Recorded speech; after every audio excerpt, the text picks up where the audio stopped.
tratando da questão dos 64, dos 50 anos da ditadura, eu estou aqui com um dos nomes mais polêmicos no Congresso Nacional e que tem ganhado vulto na mídia pelas suas posições. Deputado Jair Bolsonaro, pelo Rio de Janeiro. Deputado, obrigado por estar recebendo a gente aqui. Eu que agradeço, espero ser útil com vocês, Com a história e com a verdade. Com certeza. O tema que eu tenho usado no programa que a gente está gravando, são 2 programas, é Conhecereis a verdade vos libertará. A verdade precisa ser dita. Né? A gente tem muitas histórias, estão se reescrevendo muitas coisas, mas o que é que de fato aconteceu? Eu quero ouvir do senhor, como militar, como defensor, né, das nossas forças, qual é a sua visão em relação a 64? Houve golpe? Qual foi, assim, porque se está se colocando na conta dos militares como se toda uma tragédia tivesse acontecido. O que é que realmente, no seu entender, havia? Bem, nós vivíamos a Guerra Fria, né? A Rússia de um lado, os Estados Unidos de outro. É natural que nós viéssemos a seguir uma dessas 2 linhas. Em 61, Jânio Quadros já condecorou Che Guevara. Tá? Em 62, 63, o Partido Comunista do Brasil já começou a mandar seus quadros para fora do Brasil, em especial para a China e para Cuba, para treinar aí táticas e técnicas para a tomada de poder pela força. Já é um sinal que a gente não vivia essa democracia que diz. Né? Em 63, num congresso de apoio a Cuba, em Niterói, o grande líder da esquerda, Luiz Carlos Prestes, declarou o seguinte: o meu sonho é que o Brasil venha a ser o primeiro país da América Latina a seguir o exemplo da pátria de Fidel Castro. Bem, em fevereiro de 64, os jornais estampavam manchetes: Khrushchev apoia Frente Goulart, o apoio russo. Bem, Khrushchev que era o secretário do Partido Comunista. Né?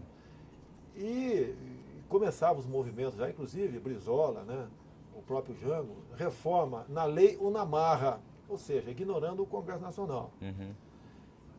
E os movimentos, né, alguns meses antes, começaram a crescer.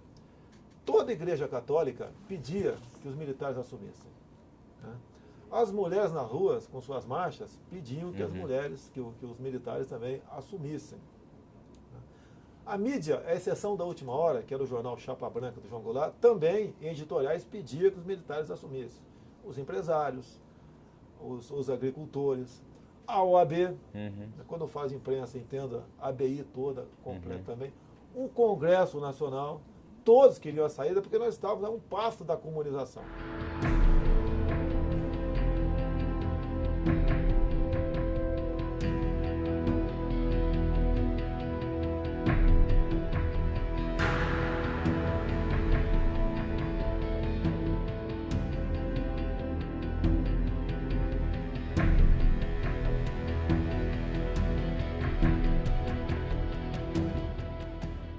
Goulart era comunista? Sim, sim. Mesmo sendo latifundiário ou fazendeiro? Eu acho que quem mais fazia a cabeça dele era o Brizola, que era o incendiário, era o Brizola. O João Goulart faltou pulso para ele, decidiu o que era certo e o que era errado, né? E seguiu uma linha.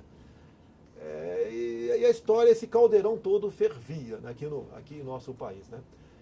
Por que eu falo que não houve golpe? Quem caçou João Goulart foi o Congresso Nacional. Que a ideia que você tem é que os militares depuseram o presidente da República. Né? No dia 2 de abril de 64. Agora era um abacaxi que ninguém queria assumir. Era greves, corrupção generalizada, né? Tudo de ruim estava acontecendo no nosso país. Nada do que a gente está vendo hoje, né? Não, hoje está bastante, o caldeirão está bastante, a temperatura está próxima da ebulição, né? Próxima a chegar a 100 graus aí.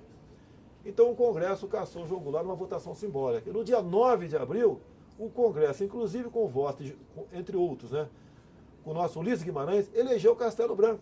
E o Brasil começou a viver uma normalidade. Eu estava vendo até algumas coisas. JK, Ulisses Guimarães, entre outros, votaram por Castelo Branco. Franco Montoro. Muita gente boa aqui votou. Inclusive, está aqui no Diário do Congresso, né, alguns com declaração de voto. Né, graças a Deus, etc, etc, etc. Tanto é, e lógico, os que perderam, né, sem um tiro sequer.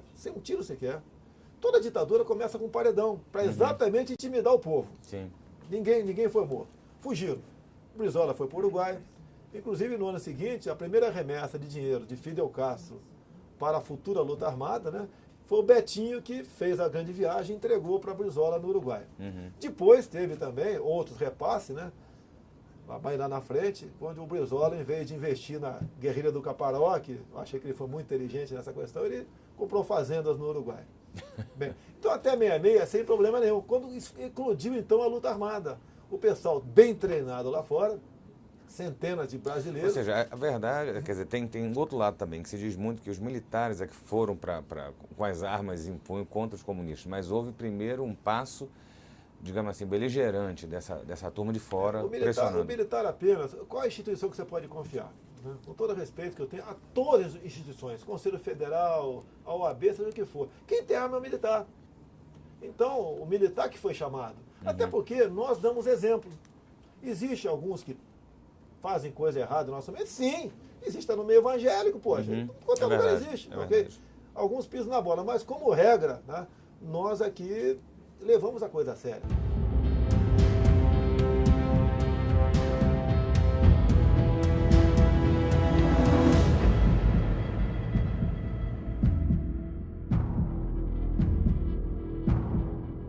Então até 66, nós estávamos preparando para entregar, né? Mas a partir do momento que o Congresso não fez a sua asepsia, que existia muitos deputados aqui, senadores, de esquerda, que viviam ainda fora do país, né? Em contato com outras ditaduras, e alimentando aqui o sonho de tomar o poder pela força. Né? Porque quando se pensa em comunismo, não está se falando de, digamos assim, um comunismo chegando de forma democrática, mas é um comunismo chegando goela abaixo forçado. Naquela época era goela abaixo, né? Hoje em dia é aquela forma democrática nos livros escolares, né?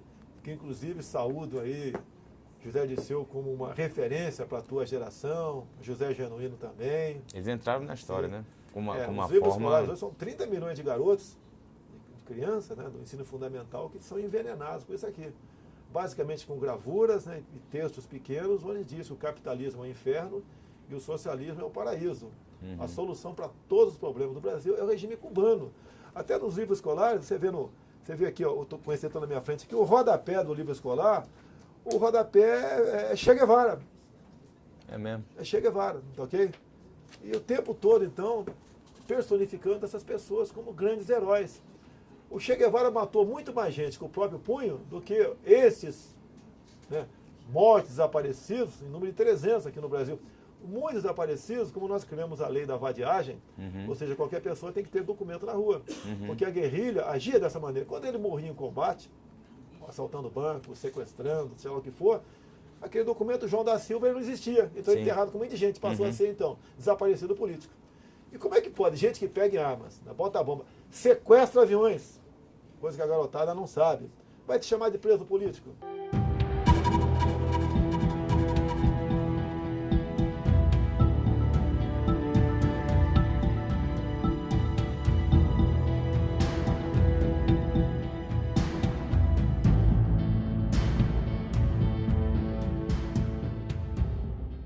Houve excesso das duas partes ou houve...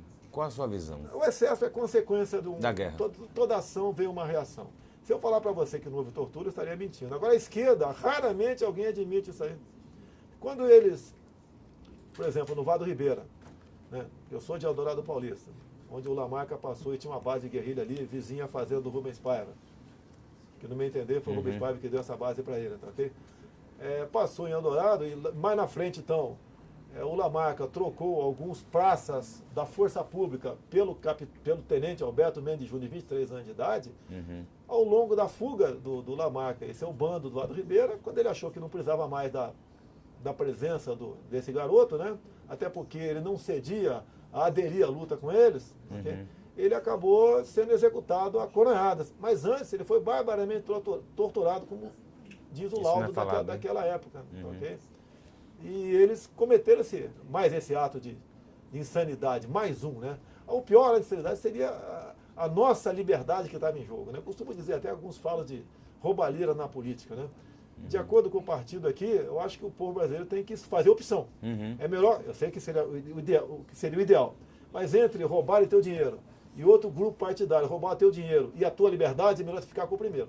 É a mesma coisa, eu falo aqui, eu vim candidato a presidente da Câmara em 2005, para eleger o Severino Cavalcante, por livre e espontânea vontade. Alguns falam, mas poxa, caçado por corrupção, mas o outro lado era Luiz Eduardo Grignal.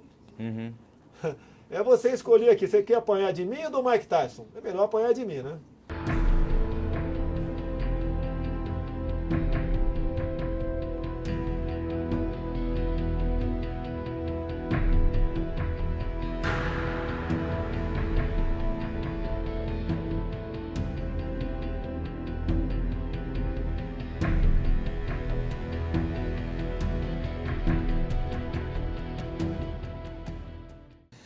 relação, vindo mais agora para o nosso tempo, a gente tem aí, desde a época do Fernando Henrique, a questão de revisão de algumas coisas da época da ditadura, da questão de presos ou os presos políticos, o que for.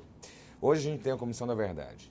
O presidente Dilma chegou outro dia desse e declarou que não é para se mexer nos documentos que pacificaram a nossa democracia. Por que o senhor, como é que o senhor vê esse recrudescimento, essa efervescência novamente das questões de tortura, preso político, anistia, questão de punir militar, de voltar à caça às bruxas? Primeiro, eles se intitulam presos políticos. Não tinha nada de político. Se algum preso político, né, se algum político que mais lutasse por abertura, de forma pacífica, né, como eles dizem que são, teríamos que prender o Ulisses Guimarães. Uhum. Okay? Então, essa é uma balela. Existiam duas vertentes. Um pela via pacífica queria eleições diretas. Uhum. E outra pela via das armas queria tomar o poder. Você não viu o povo na rua falando abaixo a corrupção, que praticamente não existia corrupção. Você não encontra nenhum parente de militar daquela época, ou de presidente, que tenha enriquecido. Nenhum. Eles não pediam segurança, porque a ditadura existia sim, para marginais. Bandido sabia que não ia ter boa vida caso fosse preso, em especial os bandidos ideológicos. Então o Brasil vivia em normalidade. O que eu gostaria de pedir para que a garotada está nos ouvindo aqui, que procure seus avós, né, seus amigos com mais de 60 anos de idade, e pergunte como viviam naquela época. Okay? O povo não pedia emprego, porque existia o pleno emprego no nosso país. O Lula mesmo declarou há pouco tempo que a grande preocupação de uma empresa era não deixar seu operário ser roubado por outra empresa. Hoje em dia nós temos a maior taxa de inflação do mundo, 30%. O governo fala que é 5%. Mas se você começar em números daí como mentir, né? Quem ganha Bolsa Família, 14 milhões de famílias, são 30 milhões de pessoas que recebem Bolsa Família e, em consequência, não trabalham. Dos 200 milhões, tu tira os 80 milhões de menores, aposentados, etc., sobra 120 milhões. Só esses 30 já equivale a 25% de desempregado. Mais o pessoal que recebe auxílio-desemprego, que o governo considera como empregado, né? E mais os 5% que procuram emprego e não acham, esses que são contabilizados pelo governo, nós temos 1/3 da população brasileira de desempregados atualmente. Então existiam duas frentes. Duas frentes aqui que buscavam aqui o voto direto ao presidente. Um voto direto, outro o poder. E não sei porquê, esses grupos hoje em dia trabalham como se lutassem pela mesma causa. O editorial do José Serra, há 2 anos, no jornal O Globo do Rio de Janeiro, ele criticando o PT, falou: em alguns momentos tivemos ombreados, né, na mesma causa, né? Até porque a ditadura não era deles. É o que ele disse. Eles queriam impor a ditadura do proletariado, como querem impor hoje em dia, está mais do que claro, só não enxerga quem não quer, com o que o governo faz nas escolas, com a doutrinação, com a sua campanha de desarmamento, o seu trabalho enorme para desmoralizar as Forças Armadas, com a dita Comissão da Verdade. Pode ver, uma das integrantes da Comissão da Verdade, a senhora Rita Kerr, ela acabou aqui de fazer publicar, no dia 2 ou 3 agora, uma carta do leitor do jornal Folha de São Paulo, dizendo que os militares implantaram aqui uma ditadura semelhante à cubana. Olha que ponto nós chegamos. Agora, quer dizer, Cuba quis entrar aqui...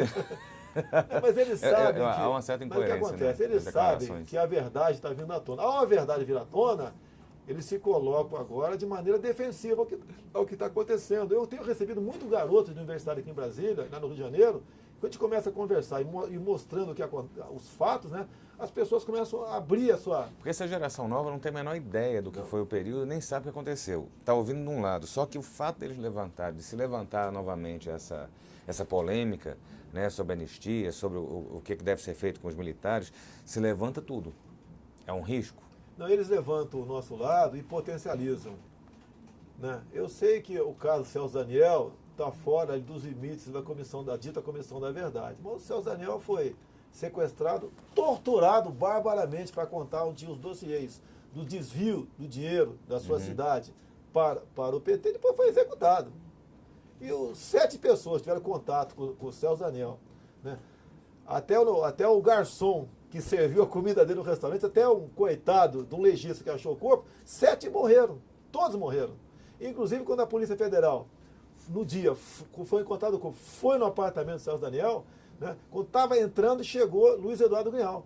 E falou: não entra. Eu não sei porque a Polícia Federal recuou naquele momento. Né? E ele acabou entrando e alguns minutos depois, saiu com 2 malas e foi embora. Ou seja, limpando ali, apagando provas de crimes, né? Isso aí é comum no meio do PT, isso aí que eles fazem é pela causa, né? Eles tratam os seus companheiros com papel higiênico, né? Usou, descarta. Essa é a democracia deles.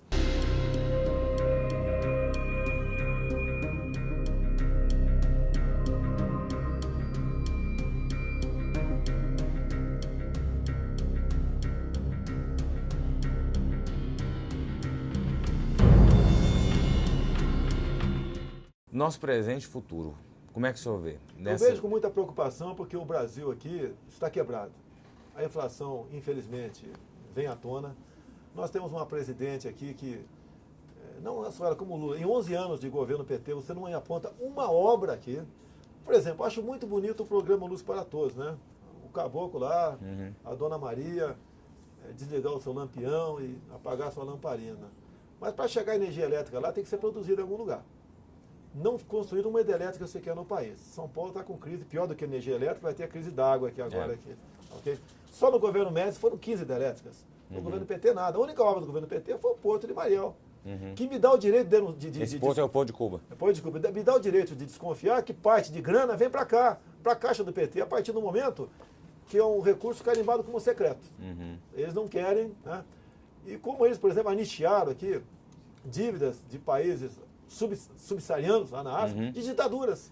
Inclusive ditaduras onde o negro homossexual é enforcado. Eles falam tanto de direitos humanos, mas eles tinham dívidas, ditadores, bilionários, que enforcam negros e homossexuais. Deputado, para a gente encerrar, eu quero agradecer, né, a sua disponibilidade. Como eu tenho dito, a gente está conversando com história, né? Sentar com o senhor, sentar com outras pessoas, é a gente levantar a história e ouvir aquilo que precisa ser dito, né? Como antigamente se passava o conhecimento oralmente, a gente tem que pegar quem são referenciais para a gente passar para as próximas gerações. E eu quero que o senhor deixe sua mensagem para essa geração que está vindo aí. Olha, o que prego para vocês é a facilidade, né? Um mundo melhor, sem desigualdade, bacana. Mas, na verdade, não existe filé mignon para todo mundo. Quando eles chegarem ao poder, daí vocês vão sentir o que é a realidade. Olha aquele pobre povo cubano. Né? Não tem internet, né? Não tem liberdade de sair da ilha, não tem direito à propriedade privada. A Câmara aprovou o fim da propriedade privada numa PEC, está no Senado. Então essa história, né, é como aquele menino que quer conquistar uma menina que só tem elogios para ela. Depois que conquista, né, a trata de uma maneira não muito delicada. Aquele pobre povo cubano é a grande referência para nós. Não tem liberdade para absolutamente nada. Lá, todos são iguais, na miséria. Na verdade, é isso que eles querem para nós. Abra teu olho, porque, caso contrário, pode ser tarde demais para você ver o quanto você foi enganado até chegar esse momento triste que, infelizmente, eu vejo que está se aproximando cada vez mais. É isso que eu tenho dito, deputado, obrigado. E a Bíblia diz, o próprio Cristo disse, conhecereis a verdade vos libertará. A gente precisa buscar a verdade, e com ela, a nossa libertação.